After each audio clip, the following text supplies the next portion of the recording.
This is Wale. Happy Thursday. Today's video, I just want to share a thought with you guys. And actually it's the truth. And it's this. Don't allow the opinions of other people to limit you. Don't allow the opinions of other people to limit you. People will have different limiting beliefs about what's possible for you based off of their history, based off their current situation, based off of your history. And they try to put you in a box, and think that things that you're believing for is not possible. And I'm adding this because I've had clients where they've come to me, and it could be people that are well-meaning, people that you love, people that you want to earn their respect, you want to earn their support. You would like them to be be supportive of you and to be in your corner. And because of their mindset, because of what they have experienced in their life or what they've seen you experience, they put this limit or this cap on you as to what's possible for you. And I just want you to say, because that can be very, very much of a restriction for a lot of people that I've seen. I'll share this with you. And I like to go around and gain motivation from different people. And there's a speaker that I recently found, and her name is Francine Ward. And she gave basically her story of how she came from being, living a life in prostitution, and having different kinds of abuse, like drug abuse. And, she had different addictions in her life. But it was awesome to see how she transformed her life. She's not only a speaker, but she's also, in law.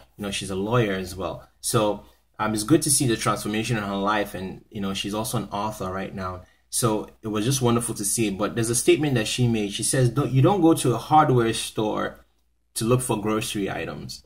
So it's kind of like she was talking about breaking free also from the opinions of people. It's like, you don't go to people, when you go to a grocery store, to a hardware store, places where they have like nails and hammers, and paint and things like that. You don't go there looking for like a meal or looking for, fruits and food and perishable goods and things like that. So it's like you don't go to people who haven't amounted to much, or who haven't done something, or who have limiting beliefs about what's possible for them, and expect something different.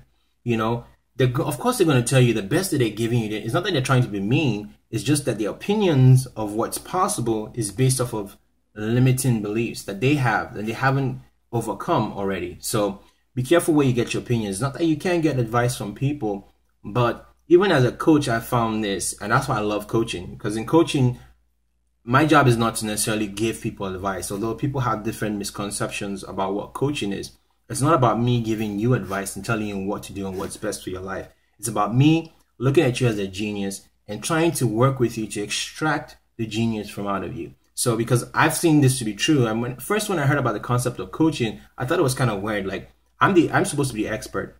So why can't I give you advice and tell you what to do and all those things? But I found out in my life that a lot of people that I gave advice to, read this book, do this stuff, based off of what worked for me, many of them do not internalize that. Many of them don't follow through on that. Why? Because that wasn't what works for them. What works for me necessarily is what worked for them. So what I do is with my clients is I have to try and find out what are the solutions that work for them. Because really, truly, the client is the genius of their own life. Nobody knows your life like you do. So even in coaching, that's why I like that thing. So even when you're looking for advice from experts, you can go to a doctor and things like that. But I'm talking about when it comes to your life and living, the opinions of people, don't allow that to limit you. And people that tell you can't do this, you can't do that. There's a saying that I posted before by Van Gogh that says, if there's a voice within you that tells you can't paint, then by all means paint, and that voice will be silenced. That voice can be within you, can be externally. Frank Sinatra said it this way. He says, the best revenge is massive success. The best revenge is massive success. So when people are saying you can't do this, you can't do that, it's my opinion of you, you can't do this, you don't have to even argue. You just, prove them wrong by just living your life. And you're not living your life to prove them wrong, but just by, by the virtue of you just living your life, you prove them wrong. So let me just end with this. It was a comical story, but I thought it painted this picture very, very well. And it was a Nigerian movie that in the beginning had this comical part. And I've seen the tale told with a father, son, and his bicycle, and I've seen it with a father and son and a donkey. But in this case, in the movie, it was a father, a son, and his bicycle. But this proves that it proves that you can't really lean on the opinions of people, because if you do, it will paralyze you and you won't do anything at all.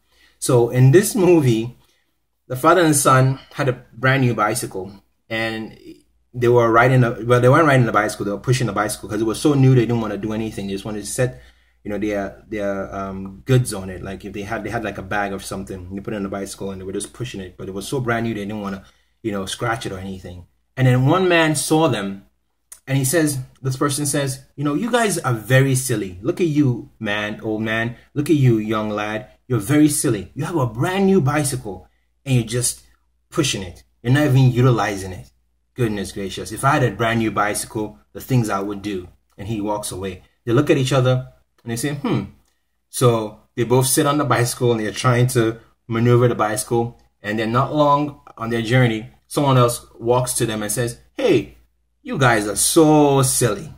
How can both of you be on this bicycle? Are you trying to destroy this bicycle and break this bicycle? If I had a brand new bicycle like this, that's not how I would treat it.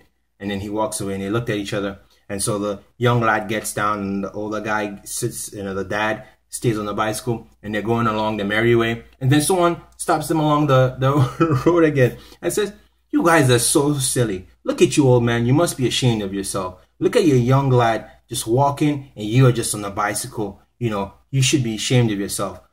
Shouldn't you help the young lad that is walking and let him ride the bicycle? And so he walks away, the individual that gave that advice. They look at each other, and so you can see where this is going. So they switch places. The young lad gets on the bicycle. The old man gets off, and they're going surely. Someone stops them again. They're looking at each other like, what is it now? And then the guy said, you must be ashamed of yourself, young lad. This older man is standing up. Aren't you, why don't you respect your elders? Because in the culture of in Nigerian culture, you always respect your elders. So it's like, as a young lad, you still have strong legs. Why is the elder walking, the older man, and you are riding a bicycle? So they look at each other, and the guy walks off, and they look at each other, and they just abandon the whole bicycle. They're like, forget the bicycle. And that's what happens to some of us. You're trying to please everybody, and you end up not doing anything. So one thing that I found out earlier, some years back in my life, is that you can't please everyone all the time. The best thing that you can do then is do what works for you. No matter what you do, you're going to offend somebody. So why not just do the right thing and do what works for you anyway? So I hope something that I said today helps free some of you that may have had, limitations in your life or even in your thinking due to the fact that you have this, this addiction or this need or this craving to want to please people all the time. And you have to free yourself from having to want to please people all the time to achieve much in life. Because again, like I said, no matter what you do, you can't please everyone. So you might as well be true to who you've been called to be and do. So until next time, this is Wale, Life Coach Disu, saying that I hope something I said added much value to you. Have an awesome day. Have an awesome rest of the week. And I'll talk to you guys later. Bye.